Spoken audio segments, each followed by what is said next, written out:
الحمد لله نحمده ونستعينه ونستغفره ونعوذ بالله من شرور أنفسنا وسيئات أعمالنا من يهده الله فلا مضل له ومن يضلل فلا هادي له وأشهد أن لا إله إلا الله وحده لا شريك له وأشهد أن محمدا عبده ورسوله أما بعد فأعوذ بالله من الشيطان الرجيم يا أيها الذين آمنوا أطيعوا الله وأطيعوا الرسول وأولي الأمر منكم فإن تنازعتم في شيء فردوه إلى الله والرسول إن كنتم تؤمنون بالله واليوم الآخر ذلك خير وأحسن تأويلا আজকে আমি গুরুত্বপূর্ণ একটি বিষয় সম্পর্কে আলোচনা করব, তা হচ্ছে আমরা কার পথে চলব।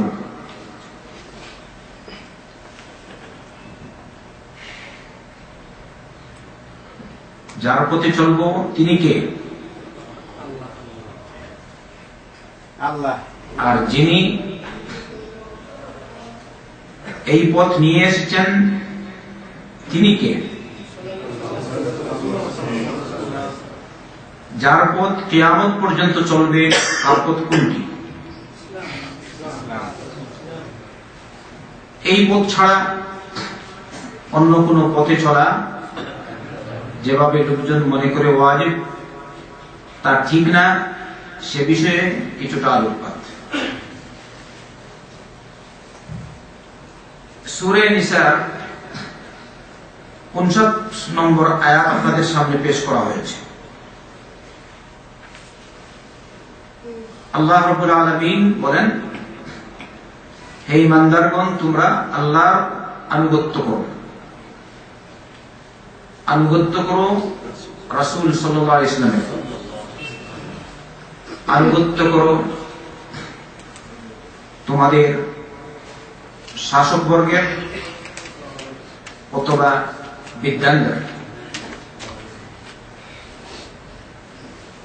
কিন্তু তারপরে যদি তোমাদের কোনো বিষয়ে মতবিরোধ দেখা দেয়, তাহলে সেই বিষয়কে তোমরা আল্লাহ এবং আল্লাহ রাসূলের দিকে ফিরিয়ে দিবে। যদি তোমরা আল্লাহ আর আখিরাতের দিনের উপর ঈমান রেখে থাকো, এটা হচ্ছে তোমাদের জন্য অধিক ভালো আর পরিণামে শ্রেষ্ঠতর। অনেকে মনে করেন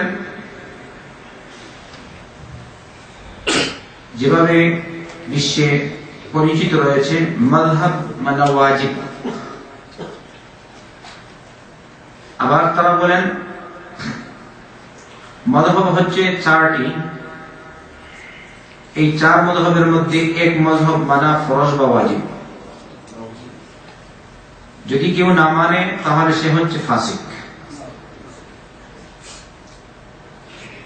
আমি সে বিষয়ে আপনাদের সামনে পেশ করব আলোচনা। আপনারা নিজেরাই তাদের এই কথার মর্মার্থ আর তাদের কথা সঠিক কি অঠিক আপনারা নিজেরাই বুঝতে পারবেন, আশা করি ইনশাআল্লাহ। রব্বুল আলামিন আমাদেরকে বলেছেন আল্লাহর আনুগত্য করার জন্য, আল্লাহর কথা মানার জন্য,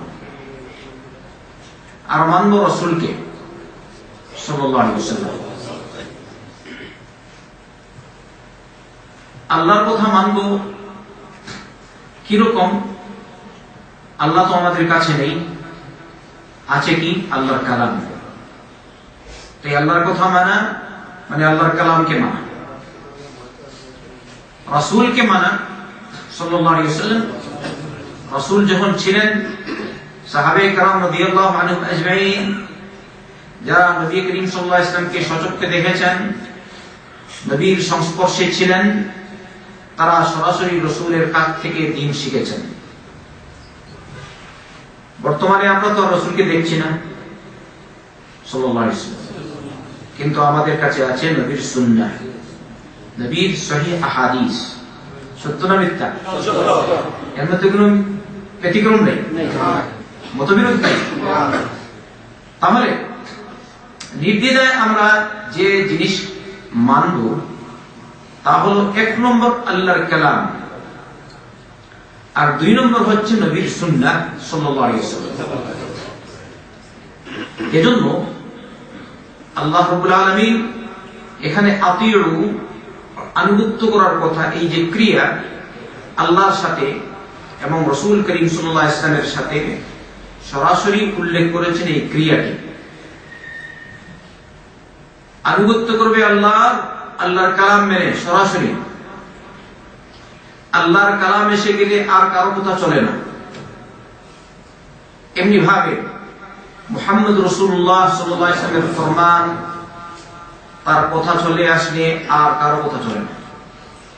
এই জন্য এই জায়গায় আতিউ ক্রিয়াটি আবার সংযুক্ত করা হয়েছে। তাহলে নির্দ্বিধায় যাদের কথা মানব তারা হচ্ছেন 1 নম্বর রব্বুল আলামিন আর রব্বুল আলামিনের কালাম, 2 নম্বর আল্লাহর নির্দেশ ক্রমে আমাদের নবী, শেষ নবী সাইয়্যিদুল কাউনাইন মুহাম্মদুর রাসূলুল্লাহ সাল্লাল্লাহু আলাইহি ওয়াসাল্লাম। তারপরে এই আয়াতে আল্লাহ বলেছেন ওয়া উলিল আমরি মিনকুম, তোমাদের মধ্য থেকে যারা শাসক বর্গ তাদের। আর আরেক ব্যাখ্যায় এই অংশে উলামাদের। ওয়া উলিল আমরি মিনকুম, শাসক বর্গের আনুগত্য হবে সরাসরি না। এজন্য এখানে আতিউ ক্রিয়ার উল্লেখ হয়নি, কারণ এদের আনুগত্য হবে আল্লাহ এবং রাসূল সাল্লাল্লাহু আলাইহি ওয়াসাল্লামের আনুগত্যের নিমিত্তে। সরাসরি তাদের আনুগত্য করা যাবে না। যদি তাদের নির্দেশ হয় কোরআন এবং সুন্নাহর পক্ষে তাহলে মানতে হবে। যদি নির্দেশ হয় কোরআন সুন্নাহর বিরোধী তাহলে মানতে হবে না, মানা জায়েজ না। স্পষ্ট কিনা? যদি আপনার প্রধানমন্ত্রী, আপনার প্রেসিডেন্ট, আপনার প্রশাসক, আপনার কোন ব্যক্তিত্ব, কোন আলেম, কোন বড় মৌলানা, বড় শেখ এমন নির্দেশ দেন যে নির্দেশ আল্লাহর কালাম কিংবা নবী করিম সাল্লাল্লাহু আলাইহি ওয়াসাল্লামের সুন্নতের সাথে সাংঘর্ষিক, এই অবস্থায় আমরা তাদের এই নির্দেশ তার এই নির্দেশ পালন করব না। এজন্য এখানে আতিউ শব্দের উল্লেখ হয়নি।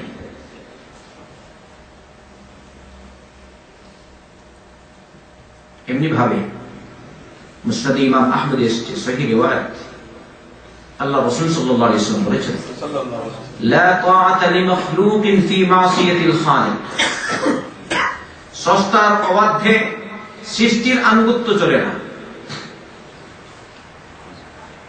সৃষ্টির মধ্যে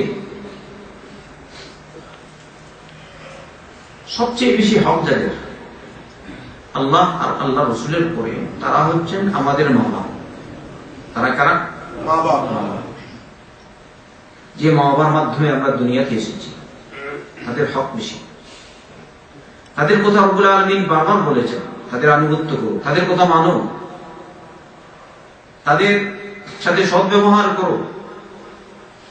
وقضى ربك ألا تعبدوا إلا إياه وبالوالدين إحسانا إما يبلغن عندك الكبر أحدهما أو كلاهما فلا تقل لهما أف ولا تنهرهما وقل لهما قولا كريما واخفض لهما جناح الذل من الرحمة وقل رب ارحمهما كما ربياني صغيرا।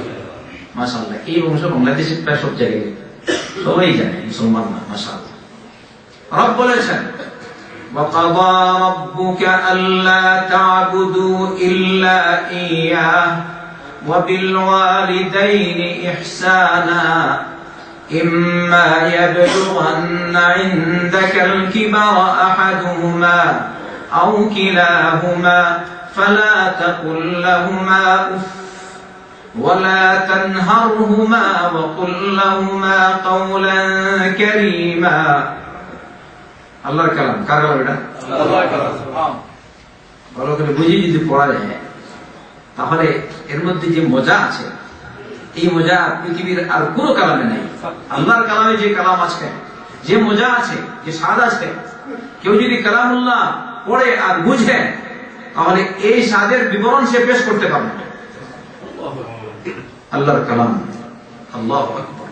এই জন্য আমরা দেখি কালামুল্লাহ যত পড়ি তত তার টেস্ট বাড়ে, যত শুনি টেস্ট বাড়ে। সূরা ফাতিহা সব সময় পড়ি কিন্তু টেস্টে তার স্বাদে ব্যতিক্রম হয় না। সবাই পড়ি কিনা সূরা ফাতিহা? এখন যদি আমি আপনাদের সামনে সূরা ফাতিহা পড়ি আপনারা সবাই শুনবেন। আপনাদের থেকে কেউ যদি দাঁড়ায়, একজন যদি পড়ে, আমরা সবাই শুনবো। কখনো বললাম না এটা তো সব সময় পড়া হয়, এটা বাদ দে, কেউ বলেছি? এটা হচ্ছে আল্লাহর কালাম। সুবহানাল্লাহ। তাহলে আল্লাহর কালামের সাথে অন্য কোন কালামের, অন্য কোন বাণীর, অন্য কোন গ্রন্থের তুলনা হয় না। রব্বুল আলামিন যেভাবে তুলনা হয় ওইভাবে তার কালামও তুলনা হয়। وَقَضَى رَبُّكَ أَلَّا تَعْبُدُوا إِلَّا إِيَّاهُ। তোমার রব নির্দেশ দিচ্ছেন তুমি আল্লাহ ছাড়া আর কারো ইবাদত করবে না। وَبِالْوَالِدَيْنِ إِحْسَانًا। আর মা বাবার সাথে সদ্ব্যবহার করবে। إِمَّا يَبْلُغَنَّ عِندَكَ الْكِبَرَ أَحَدُهُمَا أَوْ كِلَاهُمَا। যদি তাদের দুজন কিংবা একজন বার্ধক্যে উপনীত হন, বৃদ্ধ হয়ে গেছেন তোমার কাছে, তাহলে এই অবস্থায় বড় হয়ে গেছেন, ফালা তাকুল লাহুমা উফ, তাদের সামনে উফ শব্দ বলবে না, অর্থাৎ এমন কথা বলবে না যাতে তারা কষ্ট পায়। সুবহানাল্লাহ। কিন্তু আমরা একটু খেয়াল করি মা বাবার সাথে কত বেয়াদবি করি। ফালা তাকুল লাহুমা উফ ওয়ালা তানহারহুমা, তাদেরকে ধমক দিবে না। ওয়াকুল লাহুমা কাওলান কারীমান, নরম ভাষায় তাদের সাথে কথা বলবে। আল্লাহর নির্দেশ নরম ভাষায় কথা বলবো, কিন্তু কি করি আমরা? আল্লাহ তুমি আমাদের পিছনে সব গুনাহ কথা মাফ করো। আমিন। ওয়াহফিজ লাহুমা জানাহাদ যুল্লি মিনার রাহমাহ, রহমতের ডানা তাদের সামনে বিছিয়ে দিবে, দয়ার ডানা বিছিয়ে দিবে। তোমার থেকে জন্য সবসময় তারা দয়াই পাবে। আর তুমি দোয়া করবে তাদের জন্য, রব্বিরহামহুমা কামা রাব্বায়ানি সগীরা। রব তাদের উপর তুমি এরকম রহম করো যেভাবে তারা আমাকে শৈশবকালে আমার লালন পালন করতে গিয়ে দয়া করেছেন। এবারে আমি যদি ওই চ্যাপ্টারে চলে আসি তখন অনেক লম্বা হয়ে যাবে। এখানে উদ্দেশ্য আমার দেখানো মা বাবার আনুগত্য করার জন্য রব্বুল আলামিন কিরকম নির্দেশ দিয়েছেন, বারবার বলেছেন ওয়াসাইনাল ইনসানা বিওয়ালিদিহি। মানুষকে আমি নির্দেশ দিলাম সে যেন মানুষ যেন তার মা বাবার সাথে সদ্ব্যবহার করে। এই মা বাবা যদি আপনার আম্মা আব্বা কোরআন সুন্নাহর বিরোধী কোন কথা বলেন তাহলে আম্মা আব্বার কথা মানতে পারবেন না, জায়েজ না। মা বাবা বলেও মানবেন না, মানতে পারবেন না। যদি আপনার আম্মা বলে প্রত্যেকদিন নামাজ পড়িস, পড়বি না, কি বলেন? মানবেন?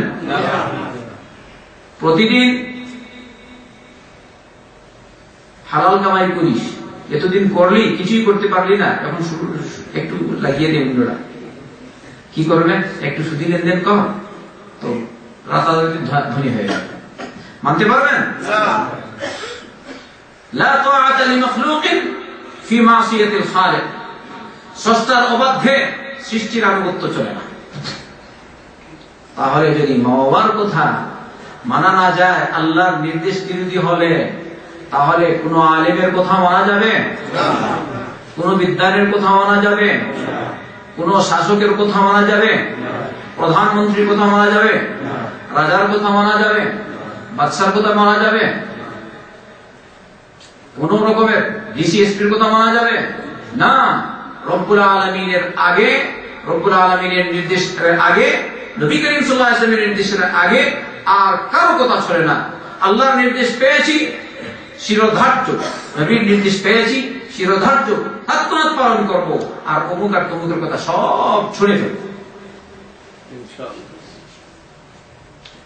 আল্লাহ বলেন আলেমদের কথা মানবে, আলেমদের কথা মানার নির্দেশ আছে, কিন্তু কোরআন সুন্নাহর বিরোধী হলে মানবে না। এবারে তবু মানুষ বলে আলেমদের মধ্যে এত মতবিরোধ, অমুক আলিম অমুক মুফাসসির এরকম বলল, অমুক প্রফেসর এরকম বলল, অমুক সাহেব এরকম বললেন, কার কথা মানব?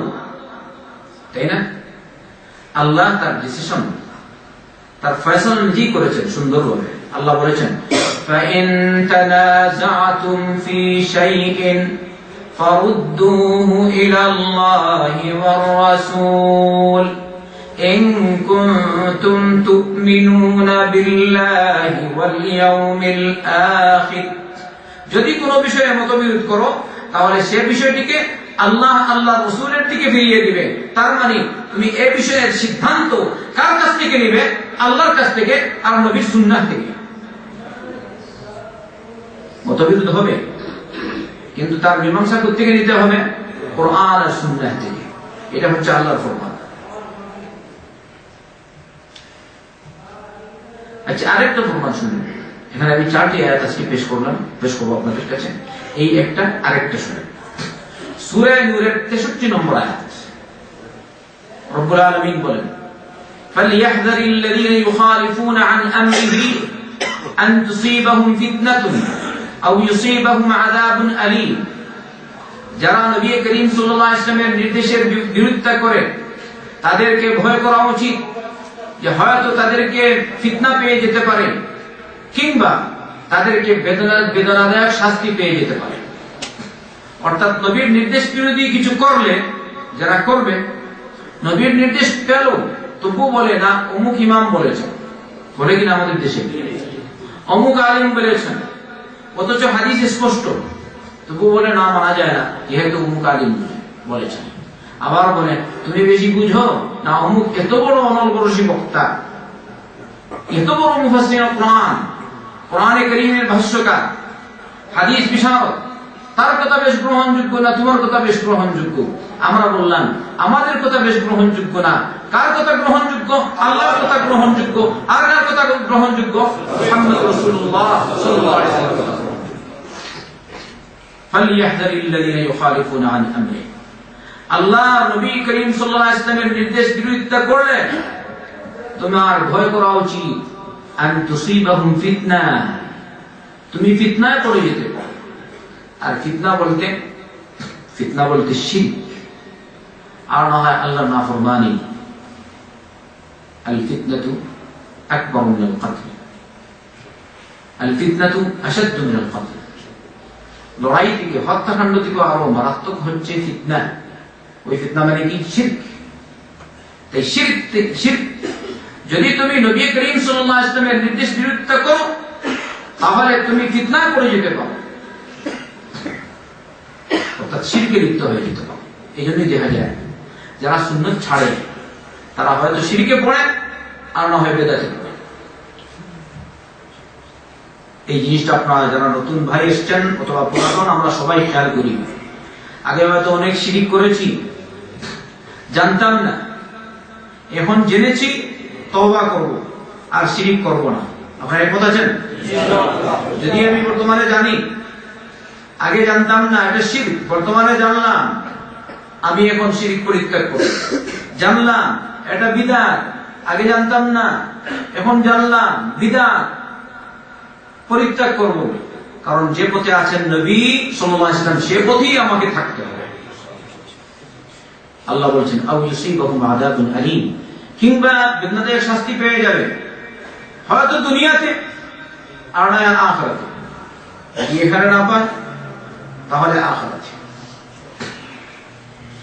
সূরা নিসা 65 নম্বর আয়াত।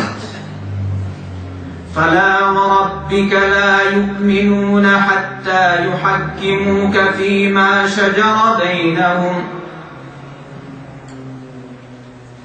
ثم لا يجدوا في أنفسهم حرجا مما قضيت ويسلموا تسليما তোমার রবের কসম ওরা ঈমানদার হতে পারবে না যতক্ষণ পর্যন্ত তারা তোমাকে তাদের বিতর্কিত বিষয়ে একমাত্র বিচারক হিসাবে গ্রহণ না করবে।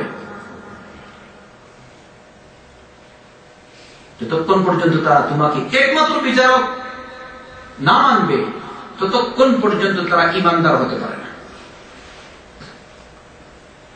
তারপরে তুমি যে মীমাংসা করবে সে মীমাংসা মানতে, সে ফয়সালা মানতে তাদের মনে বিন্দুমাত্র সংকীর্ণতা বোধ হয় না।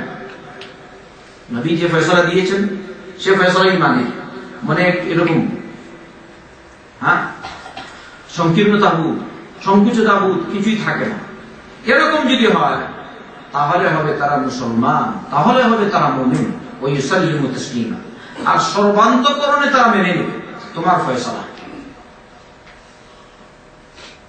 যদি কোনো বিষয়ে মতবিরোধ ইখতিলাফ, দেওবন্দি এক গ্রুপ, গারলভি এক গ্রুপ, অমুক এক গ্রুপ আর তমুক এক গ্রুপ, কত গ্রুপ বাংলাদেশে, অমুক পীর আর তমুক পীর, কত পীর। তারা বলে কেউ আছে হক পীর আর কেউ আছে না হক পীর, তাই না? পীর বলতেই সব না হক, কিন্তু এটা আপনারা ইনশাআল্লাহ আস্তে আস্তে করে বুঝবেন কিরকম হক আর না হক। এগুলোর সিদ্ধান্ত আমি কোত্থেকে নেব? নবী করিম সাল্লাল্লাহু আলাইহি ওয়াসাল্লামের ফয়সালা থেকে, নবী করিম সাল্লাল্লাহু আলাইহি ওয়াসাল্লাম থেকে নিব।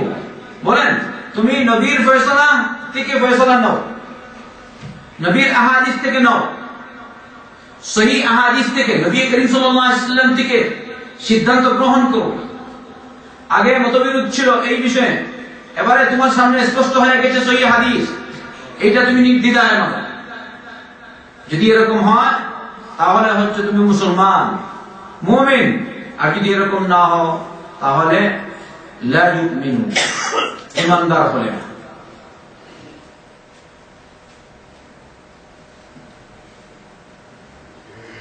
তাহলে পথ কয়টা আমাদের? সবাই উত্তর দিন। আল্লাহ কয়জন? রাসূল, বর্তমানে আমাদের রাসূল কয়জন? যে রাসূলের বিধান মানি একজন। আশহাদু আল্লা ইলাহা ইল্লাল্লাহ ওয়া আশহাদু আন্না মুহাম্মাদান আবদুহু ওয়া রাসূলুহু। রাসূল যে দিন নিয়ে এসেছেন সে দিনটা একটা, ওটা কোনটা? ইসলাম। তাহলে দিন এরকম 4টা হয় কেন, 12টা হয় কেন, অথবা আরো বেশি হয় কেন? বলে 4টা, আবার আরো 4টা বলে না, আবার বলে 4 মাযহাব, 4 ফরজ, এর মধ্যে থেকে একটা তোমাকে মানতে হবে। যদি না মানো তাহলে তুমি হচ্ছো ফাসিক। সবাই বলি নাউযুবিল্লাহ।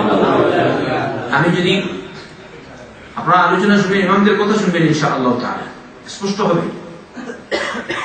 ইমাম সাহেবান ভালো ছিলেন, তারা ওদের মতো ছিলেন না, ওরা বড় বড় বিদ্বান ছিলেন। তাই তারা নিজেদের ত্রুটি মানুষের সামনে পেশ করেছেন, বলেছেন আমরা ত্রুটি মুক্ত না, আমরা যা পেশ করেছি তা যদি সহি হয় তো মানো, সহি না হলে মানো না। তাদের কথা আপনারা শুনবে একটু পরে। আরেকটি আয়াত শুনুন, সূরা নাহলের 43 নম্বর আয়াত। যে আয়াতটি পড়ে যারা বলেন মাযহাব মানা ফরজ, তারা দলিল পেশ করেন, কিন্তু আসলে এটা দলিল হয় না। আল্লাহ বলছেন ওয়ামা আরসালনা মিন ক্বাবলিকা ইল্লা রিজালান নূহি ইলাইহিম ফাসআলু আহলায যিকরি ইন কুনতুম লা তা'লামুন। আমি আপনার পূর্বে যেসব রাসূল প্রেরণ করেছি সবাই মানুষ রাসূল ছিলেন, পুরুষ ছিলেন। নূহি ইলাইহিম, তাদের কাছে আমি ওহী করেছি। মক্কার মুশরিকরা তারা মানত না যে রাসূল কিরকম মানুষ হয়। তাদের কাছে প্রশ্ন, এই যে মুহাম্মদ সাল্লাল্লাহু আলাইহি ওয়াসাল্লাম যে রাসূল হওয়ার দাবি করছে, সে তো আমাদের মতো খাবার খায়, আমাদের মতো যেভাবে আমরা বাজারে যাই সেও বাজারে যায়, তার মধ্যে সব গুণ হচ্ছে মানুষের। তাহলে যেহেতু সে মানুষ, তাহলে সে রাসূল হলো কিরকম? আল্লাহ তার উত্তরে বলছেন, ওয়ামা আরসালনা মিন ক্বাবলিকা ইল্লা রিজালান নূহি ইলাইহিম। আপনার পূর্বে যেসব রাসূল আমি প্রেরণ করেছি, ওরা ছিলেন পুরুষ মানুষ রাসূল, আমি তাদের কাছে ওহী প্রেরণ করেছি। যদি তোমাদের সন্দেহ জাগে, জিজ্ঞেস করো, ফাসআলু আহলা যিকরি ইন কুনতুম লা তা'লামুন। তাহলে তোমরা আহলে যিকরকে জিজ্ঞেস করো যদি তোমরা না জানো। তাফসীরে ইবনে কাসীর এইমাত্র দিনে আসলাম, আল্লামা হাফিজ ইমাদউদ্দিন ইবনে কাসীর রাহিমাহুল্লাহ বলেছেন, দাহহাক থেকে, দাহহাক বলেছেন ইবনে আব্বাস থেকে। ইবনে আব্বাস বলেন, আহলে যিকর বলতে এখানে আহলে কিতাব। আহলে যিকর বলতে কি? আহলে কিতাব। যদি তোমরা না জানো তাহলে কিতাবীদেরকে জিজ্ঞেস করো, জিজ্ঞেস করে জানো। আহলে যিকরকে জিজ্ঞেস করো। অবশ্য যিকর কোরআনের উপর ব্যবহার হয়েছে, ইন্না নাহনু নাযালনা যিকরা ওয়া ইন্না লাহু লাহাফিজুন। যেখানে আসল যাদেরকে সম্বোধন করা হয়েছে, যাদের দিকে, তারা হচ্ছেন আহলে কিতাব। হে মুশরিকরা, তোমরা জানো না, যেহেতু তোমরা জানো না তাই জিজ্ঞেস করো আহলে কিতাবদেরকে, কিতাবীদেরকে, যারা জানে তাদেরকে জিজ্ঞেস করো। কারণ তোমরা হচ্ছে উম্মি, তোমরা আনপড়, তোমরা অনভিজ্ঞ, তোমরা মূর্খ। তোমরা যারা জানে তাদেরকে জিজ্ঞেস করো। ফাসআলু আহলা যিকরি ইন কুনতুম লা তা'লামুন। এই আয়াতটি পড়ে যারা বলেন এক মতলব মানা ফরজ, তারা এই আয়াতটি দলিল দেন বেশি। কিন্তু এটা কিরকম দলিল হলো একটু খেয়াল করুন। আমি আগে বলেছি, আল্লাহ আমাদেরকে সম্বোধন করেছেন ইয়া আইয়ুহাল্লাযীনা আমানু বলে, হে ঈমানদারগণ। আমি আপনাদেরকে জিজ্ঞেস করি, হে ঈমানদারগণ বলে আল্লাহ পাক কি শুধু সাহাবাদেরকে উদ্দেশ্য করেছেন না আমরাও শামিল? আপনারা কি বলেন? আমরাও শামিল? আমরা ঈমানদার? কিন্তু ওদের দৃষ্টিতে এই ইয়া আইয়ুহাল্লাযীনা আমানু এটা বস্তু 3 যুগের জন্য নির্দিষ্ট, এরপরে আর নাই। এরপরে আর নাই। বর্তমানে ইজতিহাদের দরজা বন্ধ হয়ে গেছে। তাই এখন আর আলাদা তুমি ইজতিহাদ করতে পারবে না, ওরা যা বলে গেছেন তাই। তাহলে আল্লাহ যে বলেন ইয়া আইয়ুহাল্লাযীনা আমানু, তাহলে শুধু এদের জন্যই, সাহাবা, তাবিঈন আর তবে তাবিঈনের জন্য এই নির্দেশ, আমাদের জন্য না। আর আমাদের বিশ্বাস সবার জন্য কিয়ামত পর্যন্ত। যত আতিউ, যত ইয়া আইয়ুহাল্লাযীনা আমানু, সবাই, যত উম্মত আসবে আল্লাহর রাসূল সাল্লাল্লাহু আলাইহি ওয়াসাল্লামের কিয়ামত পর্যন্ত সবাই এর মধ্যে শামিল। আর ফাইন তানাজাতুম ফি শাইইন, তানাজাতুম কোন বিষয়ে মতবিরোধ, কিয়ামত পর্যন্ত যারা আসবে সবার জন্য এই নির্দেশ। বলা হয় যে শুধু ইমাম আবু হানিফা, শুধু ইমাম শাফি, শুধু ইমাম মালিক, শুধু ইমাম আহমদ বিন হাম্বল রাহমাতুল্লাহি আলাইহিম। আপনারা আরো কিছু আলোচনা শুনবেন আরো পরে ইনশাআল্লাহ। সাহাবায়ে কেরাম রাদিয়াল্লাহু আনহুম, মুসনাদ ইমাম আহমদে আব্দুল্লাহ বিন আব্বাসের একটি riwayat পেশ হয়েছে। আব্দুল্লাহ বিন আব্বাস রাদিয়াল্লাহু আনহুমা তামাত্তু হজ কে ওয়াজিব মানতেন বা এটা নবীর সুন্নাত হিসেবে মানতেন। আব্দুল্লাহ বিন আব্বাস রাদিয়াল্লাহু আনহু তামাত্তু হজ। আপনারা হজে তামাত্তু যারা পুরাতন এখানে আছে সবাই জানেন, আশা করি। হজ হচ্ছে 3 প্রকার। একটা হচ্ছে হজ্জে তামাত্তু, আর একটা হজ্জে কিরান, আর আরেকটা হজ্জে ইফরাদ। এই 3-এর মধ্যে সর্বোত্তম হচ্ছে হজ্জে তামাত্তু, কারণ এটা নবী করিম সাল্লাল্লাহু আলাইহি ওয়াসাল্লাম বলেছেন। অর্থাৎ প্রথমে উমরা করা, তারপরে হালাল হয়ে যাওয়া, তারপরে নির্ধারিত সময়ে হজের সময় হজের নিয়ত করা, একে বলা হয় হজ্জে তামাত্তু। আব্দুল্লাহ বিন আব্বাস রাদিয়াল্লাহু আনহুমা একে ওয়াজিব মনে করতেন। তখন তাকে বলা হলো আবু বকর আর উমর রাদিয়াল্লাহু আনহুমা এটা মানেন না। তখন তিনি কি বলেছেন? বললেন ইউশিকু আন তানজিলা আলাইকুম হিজারাতুন মিনাস সামা আকুলু ক্বালা রাসূলুল্লাহ সাল্লাল্লাহু আলাইহি ওয়াসাল্লাম ওয়া তাকুলুনা ক্বালা আবু বকর ওয়া উমর। আমার মনে হচ্ছে তোমাদের উপর আকাশ থেকে পাথর বর্ষণ হবে। আমি বলছি আল্লাহ রাসূল সাল্লাল্লাহু আলাইহি ওয়াসাল্লাম বলছেন, আর তোমরা বলছো আবু বকর আর উমর বলছেন। কথা বুঝতে পেরেছেন না? বুঝেন আপনারা? আমি বলছি কার কথা? আল্লাহ রাসূলের কথা, আর তোমরা বলছো আবু বকর আর উমরের কথা। আবু বকরের কথা বেশ গ্রহণযোগ্য না নবীর কথা বেশ গ্রহণযোগ্য? উমরের কথা বেশ গ্রহণযোগ্য না নবীর কথা বেশ গ্রহণযোগ্য? যদি আবু বকর আর উমরের চেয়ে বেশি গ্রহণযোগ্য হয়ে থাকেন মুহাম্মদ রাসূলুল্লাহ সাল্লাল্লাহু আলাইহি ওয়াসাল্লাম, তাহলে ইমাম আবু হানিফার কথা থেকে বেশ গ্রহণযোগ্য কি নবী করিম সাল্লাল্লাহু আলাইহি ওয়াসাল্লাম না? তাহলে ইমাম মালিক থেকে বেশ গ্রহণযোগ্য কি মুহাম্মদ রাসূলুল্লাহ সাল্লাল্লাহু আলাইহি ওয়াসাল্লাম না? তাহলে ইমাম শাফি থেকে কি বেশ গ্রহণযোগ্য মুহাম্মদ রাসূলুল্লাহ সাল্লাল্লাহু আলাইহি ওয়াসাল্লাম না?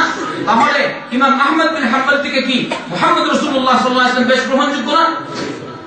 এজন্য আমরা এবারে আলোচনা করব এই চার ইমামের কথা। কিছুটা যেন উপকৃত হয়, সবাই মনে নিয়ে যাবেন, সাথে করে আল্লাহ তৌফিক দাও। আমরা জানি অনেকে বলে ইমাম আযম আবু হানিফা, বলেন না? এটা ঠিকই আছে, যেহেতু ইনি সবার বড়, এই চারজনের মধ্যে বড়, এই হিসেবে ইমাম আযম বলা যায়। এই চারজনের মধ্যে ইনি বড়, ইনি আগে এসছেন। বড় ভাই আগে আসলে ও যদি ছোট ভাই হয়, আলিম যদি ছোট হয়, আর ছোট যে ও বড় আলিম হয়ে গেছে, তবুও বড় থাকে কিনা? যেমন আব্দুল্লাহ বড় ভাই, আব্দুল করিম 10 বছরের ছোট। আব্দুল্লাহ মদিনা ইউনিভার্সিটির ফারিক, আর আব্দুল করিম তিনিও মদিনা ইউনিভার্সিটির ফারিক। কিন্তু এই দুইয়ের মধ্যে বেশ বড় আলিম হচ্ছেন আব্দুল করিম, তাই না? ছোট মিয়া বড় আলিম হয়ে গেছে, হয় কিনা? না, আপনাদের সন্দেহ আছে? বাপ কিছুই জানে না, ছেলে যেখানে অনেক বড় আলিম হয়ে গেছে, সুবহানাল্লাহ। অনেকে মানতে রাজি না, বলে বাস থেকে কচি কি বড় হয়? আমি বললাম বাস থেকে কচি বড় হয় না, কিন্তু বাস থেকে যদি বাস হয় সেটা বড় হতে পারে। আপনারা উত্তর দিন, সত্য না মিথ্যা? বাস থেকে যদি বাস হয় তাহলে সেটা কি হয়? বড় হয়। কচি বড় হওয়ার কথা না, কারণ এটা এর মধ্যে যোগ্যতাই নেই। অতএব বাস থেকে ছেলে বড় হবে না, এটা কথা না। তাই এই অর্থে ঠিক আছে ইমাম আযম আবু হানিফা। ইমাম আযম আবু হানিফা রাহিমাহুল্লাহ, তারা যে বলেন মাযহাব মানা ওয়াজিব, ইমাম আযম যাই বলেছেন তাই মানতে হবে, একটু ভালো করে শুনুন ইমাম আযম রাহমাতুল্লাহ আলাইহি কি বলেছেন। প্রথমে ইমাম আযম বলেছেন তাদের কথা মোতাবেক, ইযা সাহহাল হাদীস ফাহুয়া মাযহাবি। সাবিতে আছে, ইবনে আবিদিন আমি নিজে দেখেছি, ইবনে আবিদিন রিসালাহ রাসূল মুফতিতে উল্লেখ করেছেন। ইমাম আবু হানিফা বলেন হাদিস সহিহ হলে ওইটি আমার মাযহাব। আমি এই অধ্যায় পেশ করছি শেখ নাসিরউদ্দিন আলবানী রাহমাতুল্লাহ আলাইহি সিফাতুস সালাতিন নবী সাল্লাল্লাহু আলাইহি ওয়াসাল্লাম কান্নাকা তারাহা নামক কিতাবের মুকাদ্দিমা থেকে, ভূমিকা থেকে। এইগুলো প্রথম মুক্তি ইমাম আবু হানিফা, যদি হাদিস সহিহ হয় ওইটাই আমার মাযহাব। এরপরে আরেকটা কথা শুনেন, তিনি বলেছেন লা ইয়াহিল্লু লি আহাদিন আন ইয়াখুযা বিকাউলিনা মা লাম ইয়ালাম মিন আইনা আখাযনা। কোন ব্যক্তির জন্য আমাদের কথার উপর চলা জায়েজ না যতক্ষণ পর্যন্ত সে যাবে না আমি এই কথা, এই রায় কোথা থেকে দিয়েছি। সুবহানাল্লাহ, কে বলেছেন? কথা বুঝছেন? বলছেন কোন ব্যক্তি আমার কথার উপর আমল করবে না, আমার রায়ের উপর, যতক্ষণ পর্যন্ত সে জানবে না আমি এই রায় কোথা থেকে দিয়েছি, কোন কিতাব থেকে দিয়েছি, কোন হাদিস দ্বারা দিলাম। কোরআন থেকে দিয়েছি, না নবী করিম সাল্লাল্লাহু আলাইহি ওয়াসাল্লামের সহিহ সুন্নাহ থেকে দিয়েছি, না অন্য কারো কথা থেকে দিয়েছি, এটা আগে জানবে তারপরে আমল করবে।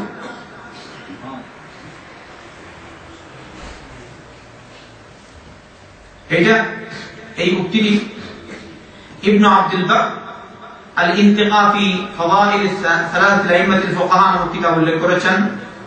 ইমাম ইবনুল কাইয়িম রাহিমাহুল্লাহ ইলামুল মুওয়াক্কিঈন নামক কিতাব উল্লেখ করেছেন। ইবনে আবিদিন বাহরুল রাইকের হাশিয়া উল্লেখ করেছেন। এরকম আরো অনেক কিতাবের এখানে হাওয়ালা আছে। তিনি বলেছেন আমার কথার উপর আমল করবে না যদি তুমি না জানো আমি কোথা থেকে ফতোয়া দিয়েছি। বর্তমানে যেসব আলেমরা ইমাম আবু হানিফা রাহমাতুল্লাহি আলাইহি ফতোয়ার উপর চলেন তারা কি জানেন? কয়জনে জানে ইমাম আবু হানিফার দলিল কোনটা? বেশিরভাগ মানুষ তো জানে না। তারা কি বলে? তাদের কথা হচ্ছে তাকলিদ, অর্থাৎ অন্ধ বিশ্বাস। ইমাম যাই বলবেন তাই মানব, কোরআন আর সুন্নাহ দেখব, এটাকে বলা হয় তাকলিদ। আস্তাগফিরুল্লাহ আলাইহি। কিন্তু এখন দেখা যায় আলহামদুলিল্লাহ কিছু মানুষ একটু জ্ঞান চর্চা করছেন, তারা একটু কোরআন সুন্নাহর দিকে অগ্রসর হচ্ছেন। আলহামদুলিল্লাহ। আমরা আল্লাহর কাছে দোয়া করি, আল্লাহ কোরআন সুন্নাহর প্রচার প্রসার আল্লাহ তুমি সর্বত্র ছড়িয়ে দাও। যারা এখনো গোলামি যাদের মধ্যে রয়েছে আল্লাহ তুমি তাদেরকে হেদায়েত দাও আর কোরআন সুন্নাহ মোতাবেক চলার তৌফিক দাও। আরেকটা riwayat তার দেখুন, বলছেন হারামুন আলা মান ইয়ারিফ দালিল আন ইফতি বিকালামি। যদি কোনো ব্যক্তি জানে না আমার দলিল কি, আমি কোন কিতাব থেকে বা কোন হাদিস থেকে দলিল দিয়েছি, এই অবস্থায় তার জন্য ফতোয়া দেওয়া জায়েজ না, হারাম। কে বলেছেন? ইমাম আবু হানিফা রাহমাতুল্লাহ। তাহলে ইমাম আবু হানিফা আমাদের মতো ছিলেন না, তিনি বড় ছিলেন, তিনি সৎ ছিলেন। তিনি বলে গেছেন আমার থেকে ভুল হতে পারে, তুমি জানো না দলিল, তুমি আমল করো না, তুমি দলিল দেখো আলাদা, হাদিস পেয়ে যাও, এটি হচ্ছে আমার মাযহাব। ইযা সাহহাল হাদিসু ফাহুয়া মাযহাবি, হাদিস সহিহ ওইটি আমার মাযহাব। অন্য রিওয়ায়াতে এসেছে তার কথা, فإننا بشر نقول القول اليوم ونرجع عنه غدا। আমরা হচ্ছে মানুষ, আজকে কথা বলি, কালকে হয়তো আরেকটা বলতে পারি, আমাদের থেকে ভুল হয়। অন্য রিওয়ায়াতে এসেছে ওয়াইহাকা ইয়া ইয়াকুব, অর্থাৎ ইমাম আবু ইউসুফ তার শাগির্দ, তার ছাত্র, তাকে বলছেন আবু ইয়াকুব, ইয়া ইয়াকুব তোমার ঠিক, লা তাকতুব কুল্লা মা তাসমাউ মিন্নি, তুমি আমার থেকে যাই শুনো তাই লিখো না। ফাইন্নী ক্বাদ আরা রা'য় আল-ইয়াওম আতরকুহু গাদান, কারণ কোন সময় আমি এরকম হয় আজকে এক রায় দেই, কালকে এটা ছেড়ে দেই। কারণটা কি? ইমাম আবু হানিফা রাহমাতুল্লাহ আলাইহির সময় হাদিস এরকম সংকলন হয়নি, সব হাদিস তার পর্যন্ত পৌঁছায়নি। তাই তিনি যতটুকু পেয়েছেন ওই হিসেবে, হাদিস যেটা সহিহ পেয়েছেন ওই হিসেবে তো নির্দেশ দেওয়া রায় দিতেন, আর যেগুলো পাননি ওইসব ক্ষেত্রে তিনি সিদ্ধান্ত নিতেন কিয়াস করে, অনুমান করে। কিন্তু শাগির্দদেরকে বলে দিয়েছেন খবরদার প্রত্যেক রায় তুমি লিখবে না, আজকে একটা লিখি কালকে হয়তো তার বিপরীত বলতে পারে। সুবহানাল্লাহ। আসুন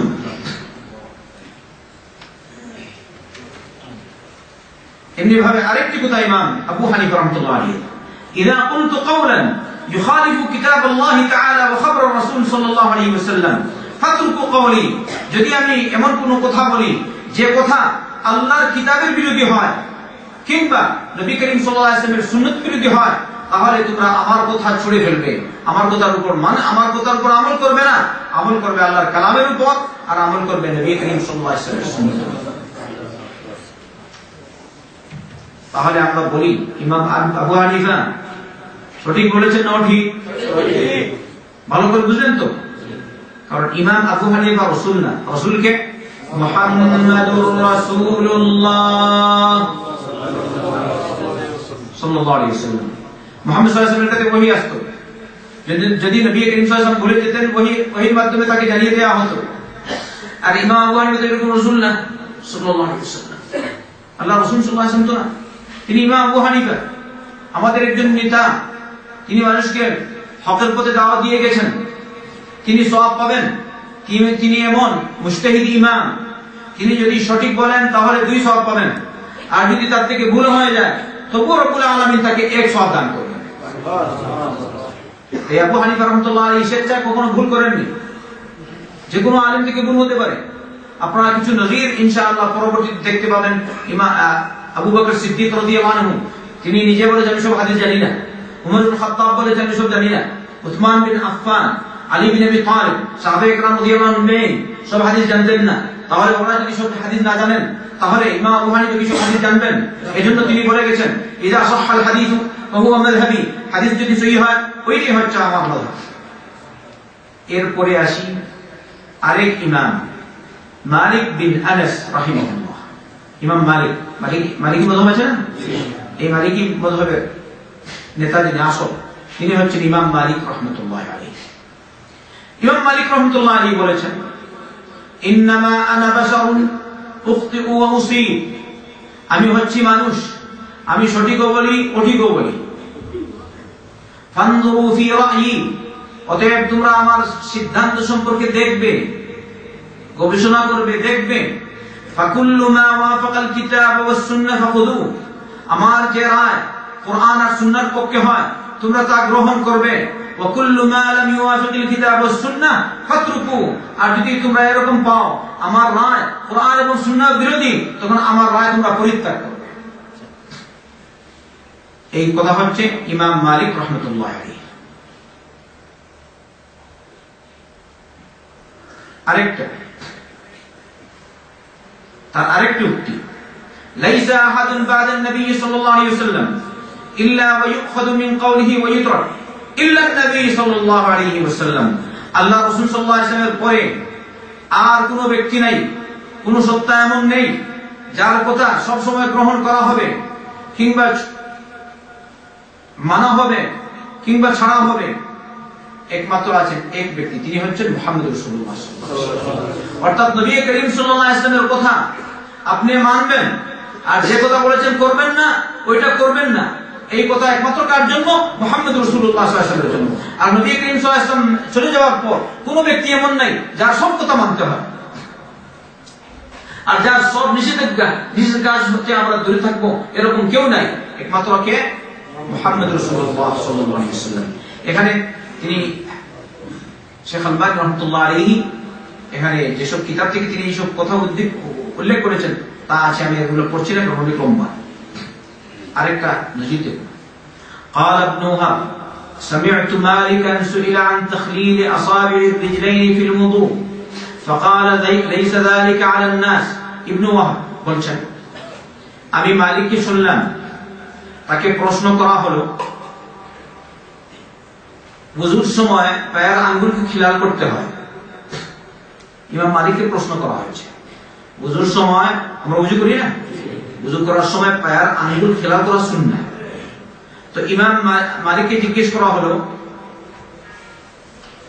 ওযুর সময় পায়ের আঙ্গুল খিলাল করা কি? তিনি বললেন লাইসা যালিকা আলান নাস, এটা মানুষের জন্য না। তানিম এটা এই বিধান নাই, তিনি বলছেন লাইসা যালিকা আলান নাস। তো ইবনে ওয়াহাব বলেন ফাতারাকতুহু হাত্তা খাফফান নাস, আর এই কথা আমি শুনলাম কিছু বললাম না, পরে যখন লোকজন চলে গেল তখন বললাম। ফাকুলতু লাহু ইনদানা ফি যালিকা সুন্নাহ, এই ক্ষেত্রে আমাদের কাছে একটা সুন্নাহ আছে, অর্থাৎ নবীর হাদিস আছে। তখন তিনি আমাকে বললেন ওয়া মা হিয়া, এটা কি? ওই ইবনে ওয়াহাব কে?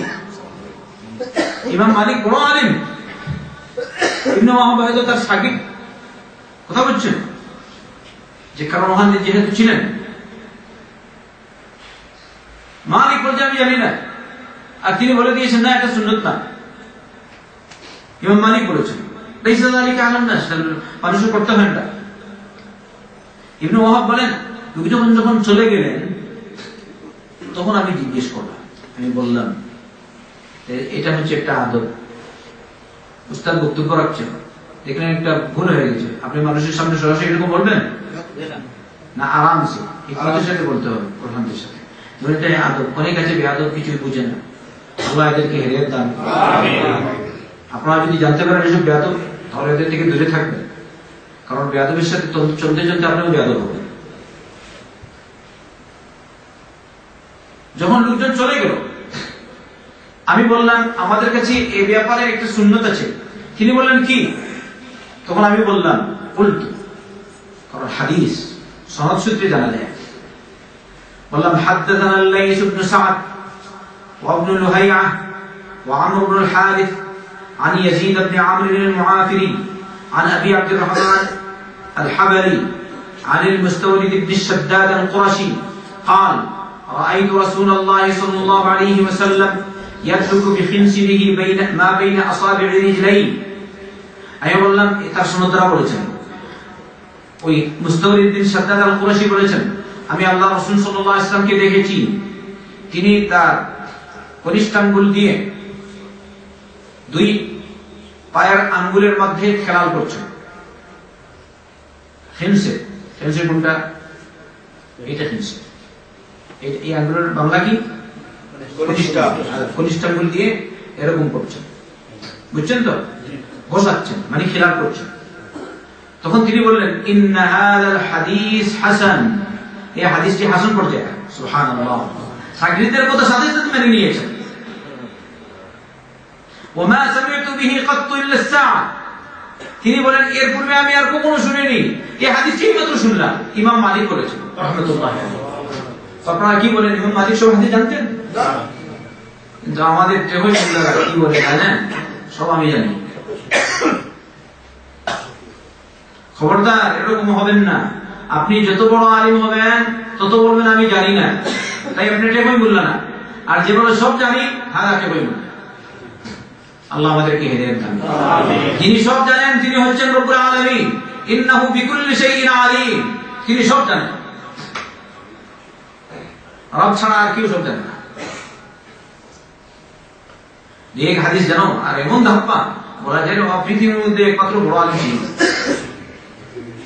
আল্লাহ তুমি আমাদেরকে হেদায়েত দান করো। আমিন। এটা ইমাম আর মালিক করছেন। এই মাত্র এই হাদিস জানলাম, এর পূর্বে জানতাম না।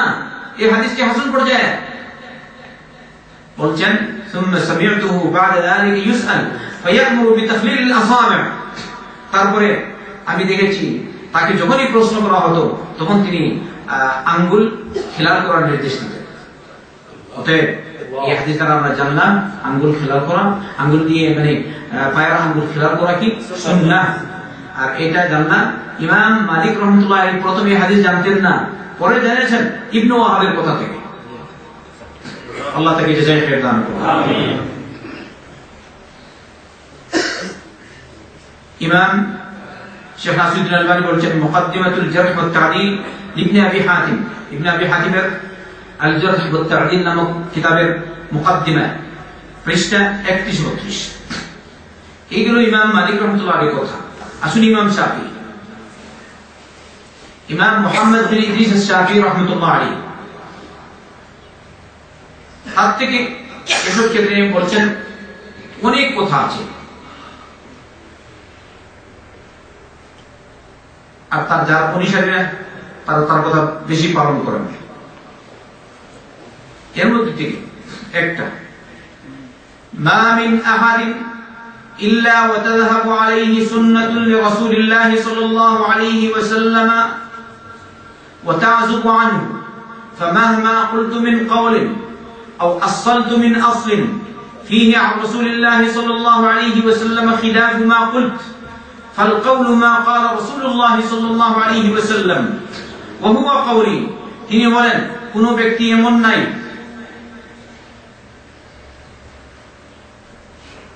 যে নবী করিম সাল্লাল্লাহু আলাইহি ওয়াসাল্লামের সব সুন্নাত জানে। হয়তো সে একটা সুন্নাত জানে না, অথবা সুন্নাত জানতো কিন্তু বর্তমানে ভুলে গেছে। অবশ্যই এরকম লোক আছে, তিনি বলছেন। অতএব ফামাহমা কুলতু মিন কাওলিন, যদি আমি কোনো কথা বলি, আও আসসালতু মিন আসলিন, কিংবা কোনো মূলনীতি প্রণয়ন করি। মূলনীতি বুঝেন তো, ওই যে উসুলের ফিকহ আছে না, উসুলের ফিকহ, তাহলে বোঝা গেল মূলনীতি ফিকহি যে উসুল, ওগুলোর মূল কি কোরআন এবং সুন্নাহ। তাই ইমাম শাফি রাহমাতুল্লাহ আলাইহি বলেছেন যদি আমি কোনো কথা বলি কিংবা কোনো মূলনীতি প্রণয়ন করি, আর এই ক্ষেত্রে আল্লাহ রাসূল সাল্লাল্লাহু আলাইহি ওয়াসাল্লামের হাদিস রয়েছে তার বিপরীত, তাহলে এই অবস্থায় গ্রহণযোগ্য হবে যে কথা আল্লাহ রাসূল সাল্লাল্লাহু আলাইহি ওয়াসাল্লাম বলেছেন, আর ওই কথাই আমার কথা হবে। কথা স্পষ্ট কিনা? ওই মনে যে নিয়ে আসে বলে না আমরা অমুক কিতাবে পেয়েছি, এইটা হচ্ছে আমাদের মূলনীতি। মূলনীতি কে? আমাদের মূলনীতি কোনটা? কোরআন আর সুন্নাহ।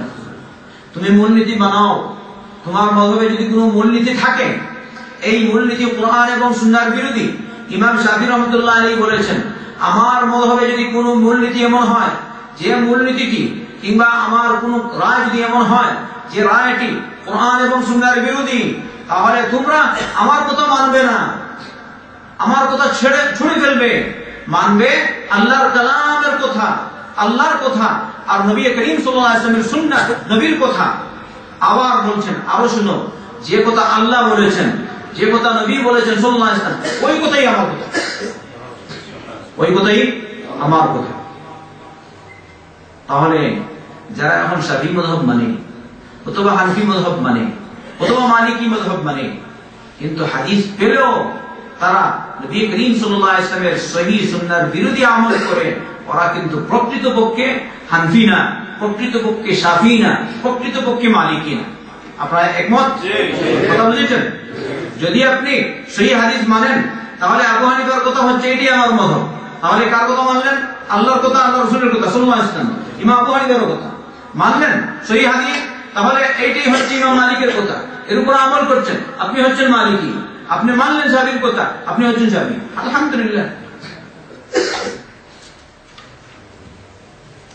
আরো কয়েকটা কথা শুনেন, তাহলে আমি এই বিষয়ে কিছুটা আলোকপাত করব। ইমাম মালিক রহমতুল্লাহ আলাইহি, ইমাম শাফিঈ রহমতুল্লাহ আলাইহি আরেকটা কথা বলেছেন, أجمع المسلمون على أن من استبان له سنة عن رسول الله صلى الله عليه وسلم لم يحل له أن يدعها لقول أحد। মুসলমানগণ এই বিষয়ে একমত, যদি কোনো ব্যক্তির সামনে আল্লাহ রাসূল সাল্লাল্লাহু আলাইহি ওয়াসাল্লামের সুন্নাহ স্পষ্ট হয়, তাহলে এই অবস্থায় নবীর সুন্নাহ, নবীর হাদিস কোনো ব্যক্তির কথায় ছেড়ে দেয়া তার জন্য জায়েজ না। এক্ষেত্রে সমস্ত উম্মাহ মুত্তাফিক, মুসলমান মুত্তাফিক, একমত। আরেকটা কথা বলেছেন, ইযা ওয়াজাদতুম ফি কিতাবি খিলাফা সুন্নতি রাসূলিল্লাহ সাল্লাল্লাহু আলাইহি ওয়াসাল্লাম, যদি আমার কিতাবে এমন কিছু পাও যেটি রাসূল করিম সাল্লাল্লাহু আলাইহি ওয়াসাল্লামের সুন্নতের বিপরীত, তাহলে তোমরা ফাকুলু বিসুন্নতি রাসূলিল্লাহ সাল্লাল্লাহু আলাইহি ওয়াসাল্লাম, তখন তোমরা আল্লাহ রাসূল সাল্লাল্লাহু আলাইহি ওয়াসাল্লামের সুন্নতের কথা বলবে, ওয়া দাউ মা কুলতু, আর আমি যা বলেছি তা তোমরা পরিত্যাগ করবে। ইমাম শাফিঈ রাহমাতুল্লাহ আলাইহি, এই ইমাম আবু হানিফা বলেছেন ইযা সাহহাল হাদিস ফাহুয়া মাযহাবি, এটাও তার কথা, ইযা সাহহাল হাদিস ফাহুয়া মাযহাবি।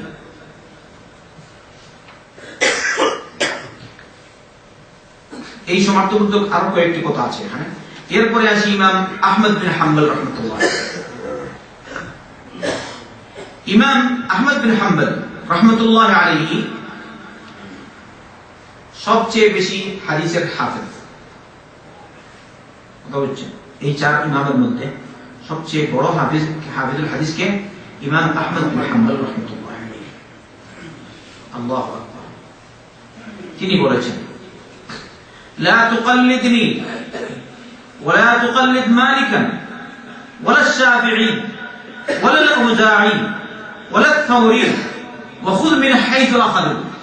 তুমি আমার তাকলিদ করবে না। ওই আগে বললাম তাকলিদ মানে কি?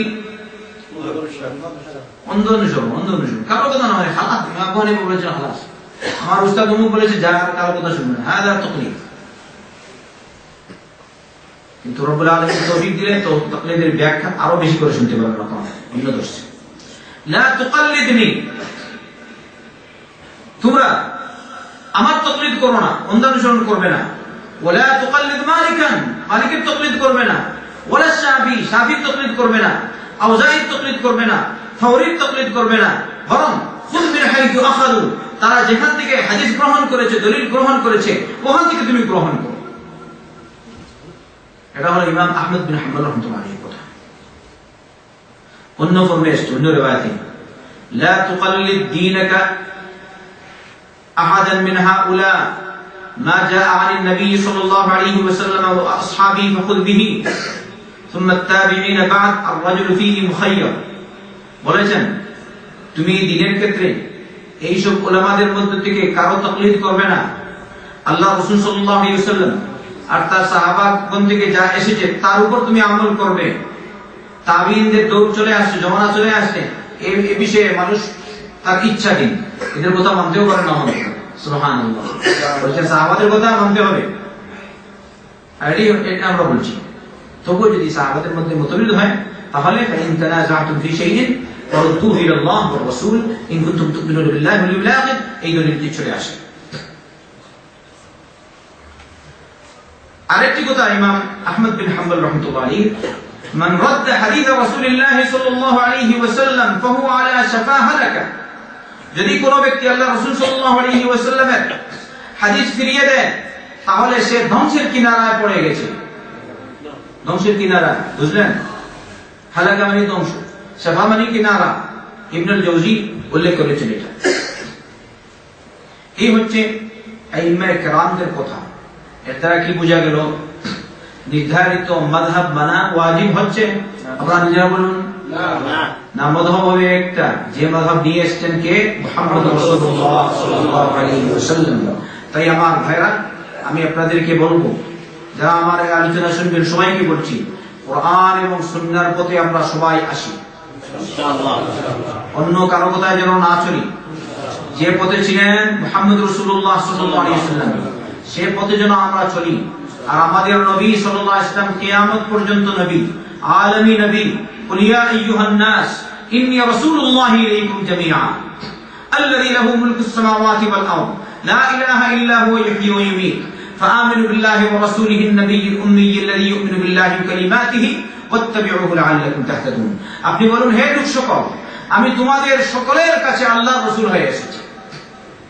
এই রাসূল শুধু আমাদের রাসূল সাল্লাল্লাহু আলাইহি ওয়াসাল্লাম শুধু আরবের নবী না শুধু মক্কার নবী না শুধু মদিনার নবী না এই নবী সারা বিশ্বের নবী এই নবী মুহাম্মদ সাল্লাল্লাহু আলাইহি ওয়াসাল্লাম বাংলাদেশেরও নবী এই নবী পাকিস্তানেরও নবী এই নবী ইন্ডিয়ারও নবী এই নবী মিশরের নবী এই নবী আমেরিকার নবী এই নবী সারা বিশ্বের নবী বিশ্বাস আছে আপনাদের তাহলে মক্কায় যে নবী ওই নবী বাংলাদেশের নবী মক্কায় যেরকম ইবাদত করব নবীর তরিকায় বাংলাদেশে গেলেও ওই রকম নবীর তরিকায় ইবাদত করব ইনশাআল্লাহ যেভাবে নবীর তরিকায় ইবাদত করি বাংলাদেশে গেলেও ওই রকম নবীর তরিকায় ইবাদত করব কারণ আমাদের নবী সারা বিশ্বের নবী তিনি হচ্ছেন মুহাম্মদুর রাসূলুল্লাহ সাল্লাল্লাহু আলাইহি ওয়াসাল্লাম আল্লাহর কাছে দোয়া করি আল্লাহ তুমি আমাদেরকে হক মানার তৌফিক দাও আমিন হক জানার তৌফিক দাও আমিন হক মানার তৌফিক দাও আমিন আল্লাহ আমাদের অন্তর থেকে হিংসা বিদ্বেষ দূর করে দাও আমিন আসাবিয়ত দূর করে দাও আমিন অহমিকা দূর করে দাও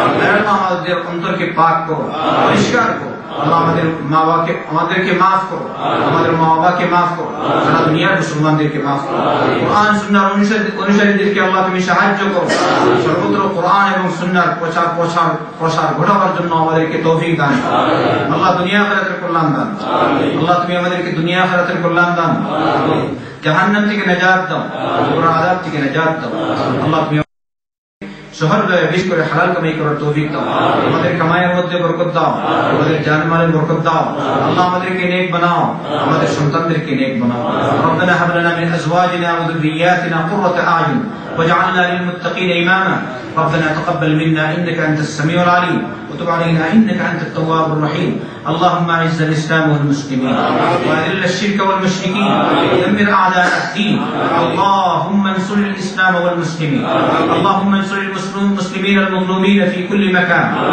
يا ذا الجلال والإكرام اللهم دمر أعداء الدين اللهم مزق جمعهم اللهم شتت شملهم اللهم خذهم أخذ عزيز مقتدر اللهم وفقنا لما تحب وترضى من القول والعمل والنية اللهم أصلح لنا ديننا الذي هو عصمة أمورنا وأصلح لنا دنيانا التي فيها معاشنا وأصلح لنا آخرتنا التي إليها معادنا واجعل الحياة زيادة لنا في كل خير والموت راحة لنا من كل شر ربنا تقبل منا إنك أنت السميع العليم وتب علينا إنك أنت التواب الرحيم اللهم صل وسلم وبارك على نبينا محمد وعلى آله وصحبه أجمعين